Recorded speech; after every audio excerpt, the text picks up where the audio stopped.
সব থেকে অশান্তিকর বাচ্চা হলো এটা। খাবারটাকে রেখেছে, ওটাকে গার্ড দিয়ে শুয়ে আছে, এঞ্জেলকে এমন খ্যাঁকালো, এঞ্জেল ওখানে গিয়ে শুলো। এখন এঞ্জেল বাথরুমেও যেতে ভয় পাচ্ছে। মানে ও ওটাকে রেখে, ওটা টোপর, ওটাকে রেখেছে, রেখে ওটাকে বসে রয়েছে, নিজের খাবার খাচ্ছে না কিন্তু, মানে কিচ্ছু খাইনি এখনো, বসে ওয়েট করছে কখন ও আসবে। আর ও মুখটাকে ঘুরিয়ে রেখেছে, জাস্ট সি, ওকে দেখছে আর ও মুখ ঘুরিয়ে এইভাবে রয়েছে যে তুই আমার খাবারে মুখ দিতে আয়, তোকে আমি কামড়াবো।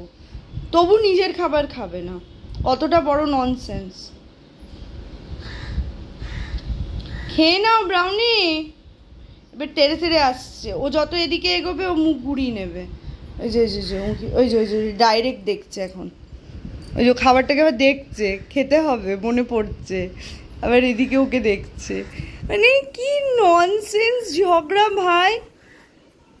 ব্রাউনি তুই ফাঁদ পাচ্ছিস যাতে ও খাবারের লোভে ওটাতে মুখ দেয় আর তুই যাতে ওর সাথে ঝগড়া করতে পারিস। হ্যাঁ ব্রাউনি, তুইও ফাঁদ পাচ্ছিস।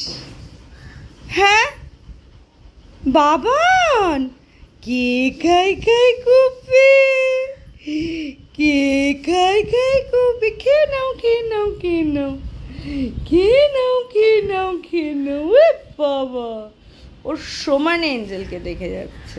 দেখো দেখো দেখো, ও শুধু এঞ্জেলকে দেখছে। ডেঞ্জারাস জিনিস এটা। যাই হোক, এরকম শয়তান অসভ্য বাচ্চা একটা দেখিনি। এটা গুড গার্ল, কিন্তু ওর লোভ প্রচণ্ড। কামড় খেয়ে মরে গেলেও ও ওখানেই যাবে মুখ দিতে।